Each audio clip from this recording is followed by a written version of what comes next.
What's going on, guys? It is Wyatt, and today is a freaking exciting day for me. Me and my buddy Tyler are headed down to Grand Prix Motorsports in Littleton, Colorado. And as you can tell from the title of this video, we're going down there to buy a brand new dirt bike. It is a 2020 model year, and I'm gonna wait to show you guys what it is until we get there. But it's a very exciting day for me. This is the first time I've actually ever bought anything from a dealership. Everything I've ever owned is like secondhand or whatnot. And it's also the first thing with like an engine or a vehicle or whatever that has had no previous owners and no miles on it. So pretty exciting, and we'll get there in about 30 minutes. It'll be like 2 seconds for you guys, so we'll see you when we are in the parking lot. Y'all want some fucking cheeseburgers?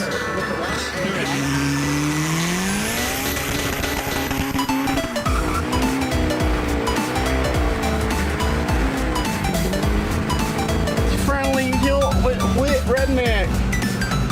Hi.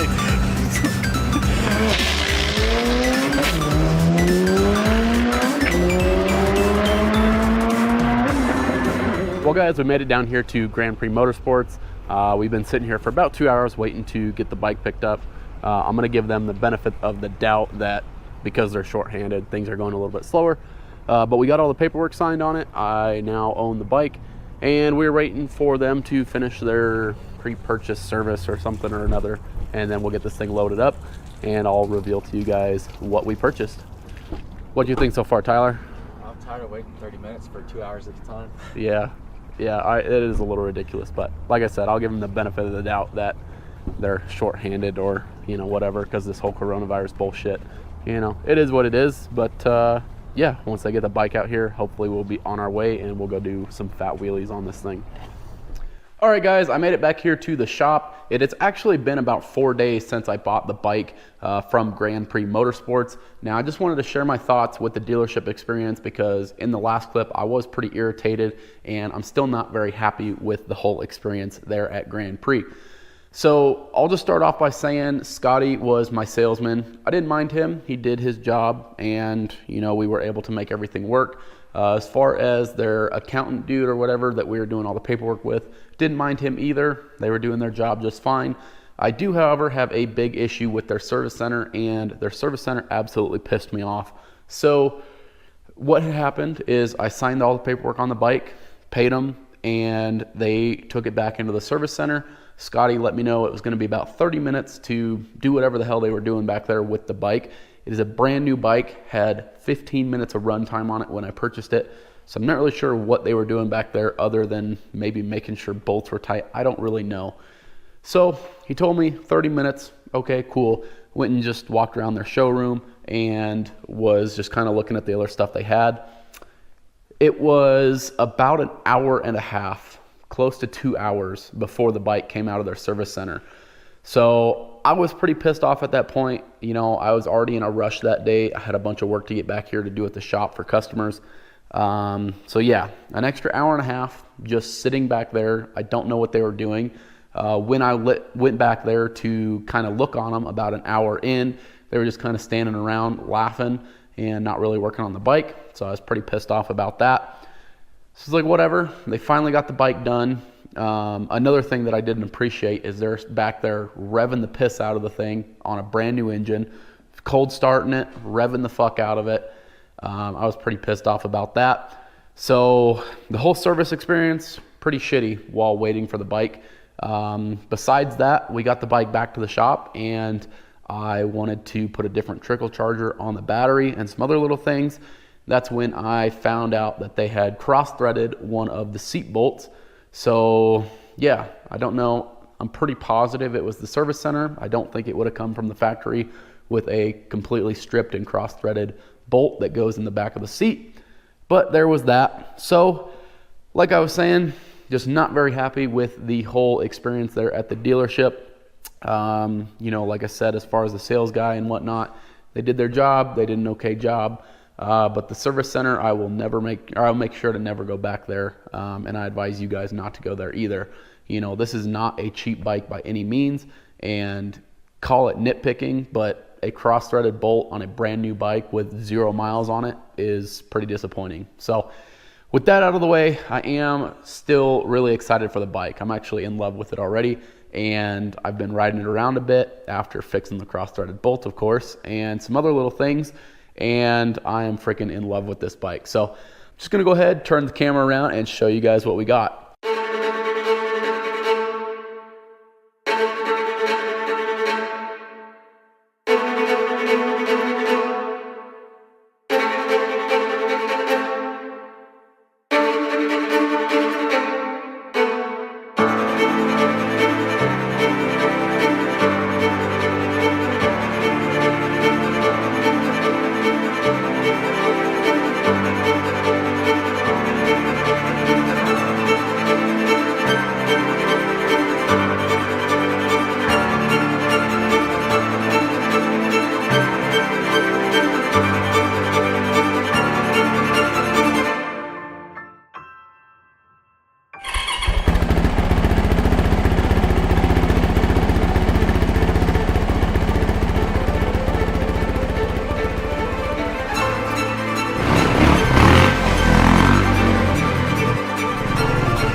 What's up, guys? I hope you enjoyed that quick little montage of the new dirt bike.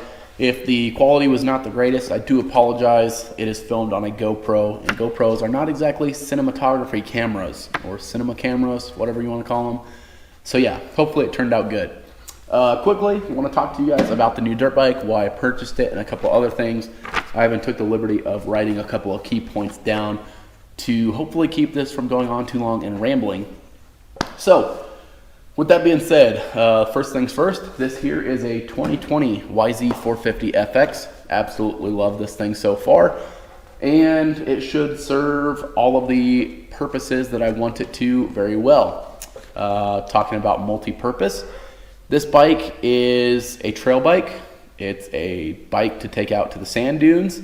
It's also going to be a Supermoto. If you guys don't know what a Supermoto is, I will put a picture of that right here.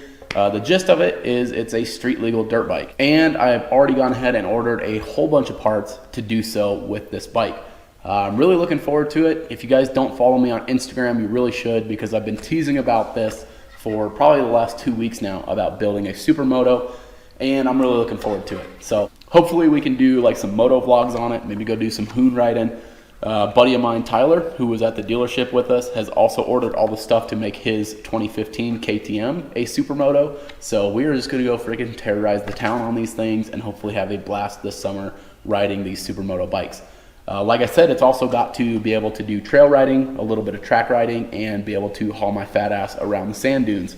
So I picked this bike for a bunch of reasons, hopefully fill the shoes of all of those different kinds of ridings as best as it can.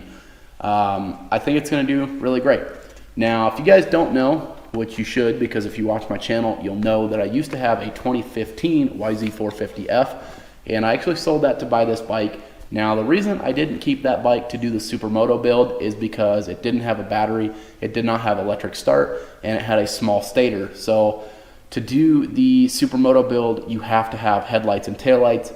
Wouldn't have been the end of the world to put those on the other dirt bike, but still a pain in the ass because it didn't have a battery, and the stator wasn't exactly big enough to run all of those accessories at the same time.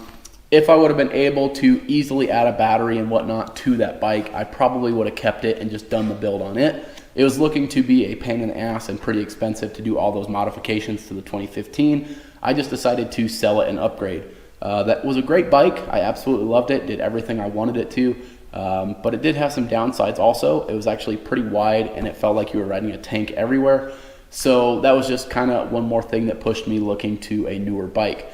When this whole thing first kind of came up and I really got the bug to build the Supermoto, I was looking around for just a used bike, but everyone in Colorado thinks their garbage is worth the price in gold, and I wasn't going to pay $8,000 for a 2017 or 18 dirt bike that, had 60 hours on it already.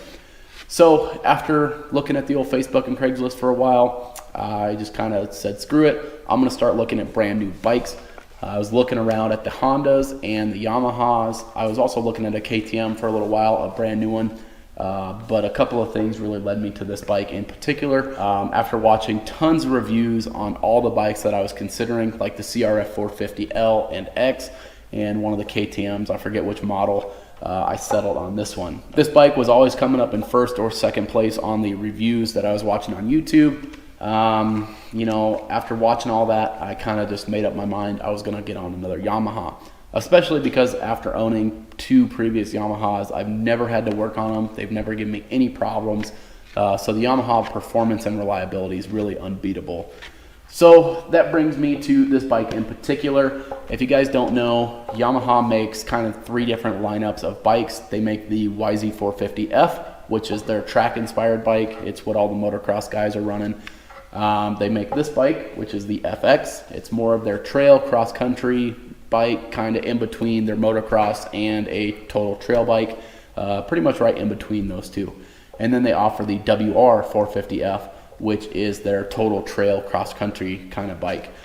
The biggest reasons for picking this one, well, I guess we'll touch on the differences first, because that kind of explains why I went with this one. So compared to the YZ450F, this bike has a smaller rear tire, does better on the trails because of that, a little bit more sidewall, less deflection bouncing off of rocks and tree roots and stuff.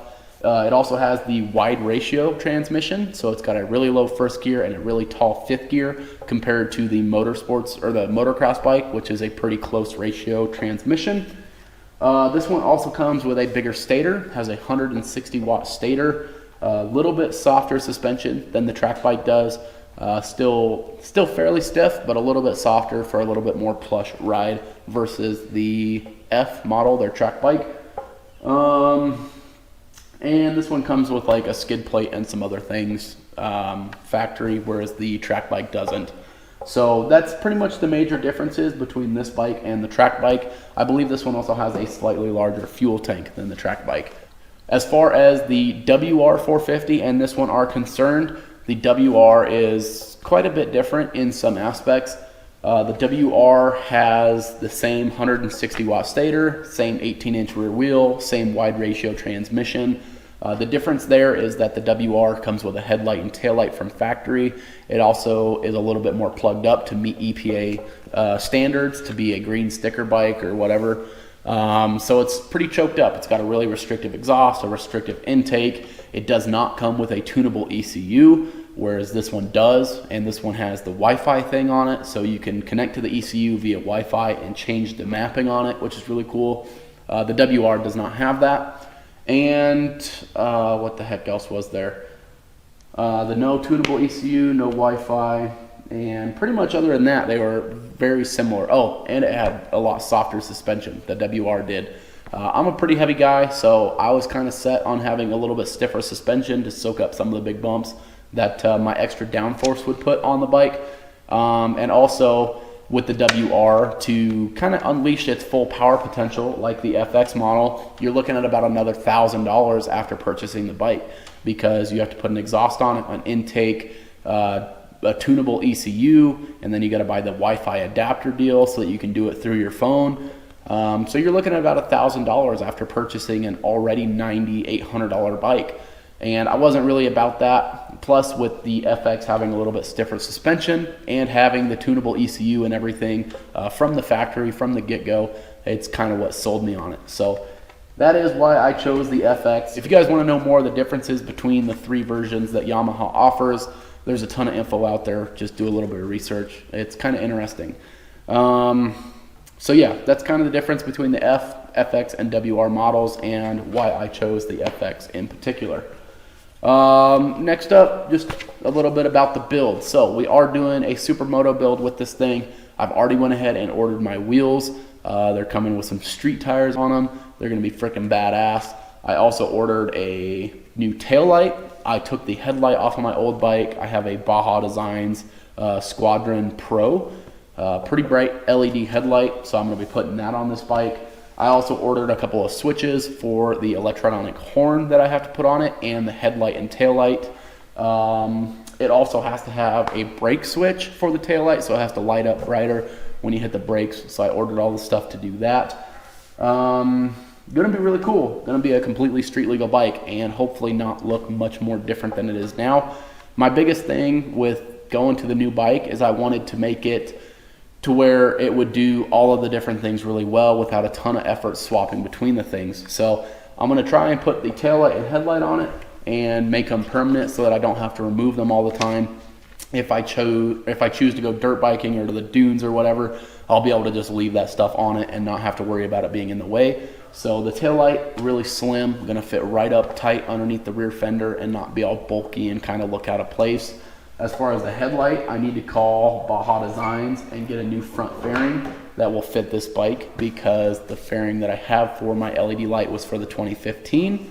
So I'm really looking forward to doing this build. Hopefully you guys are too. I'm gonna be documenting the whole thing, getting it registered here in Colorado for street use, and just going over all of that. So that's kind of the idea with the bike. It's kind of where we're at with it. And as I come across more things, I will kind of try and share it with you guys on YouTube.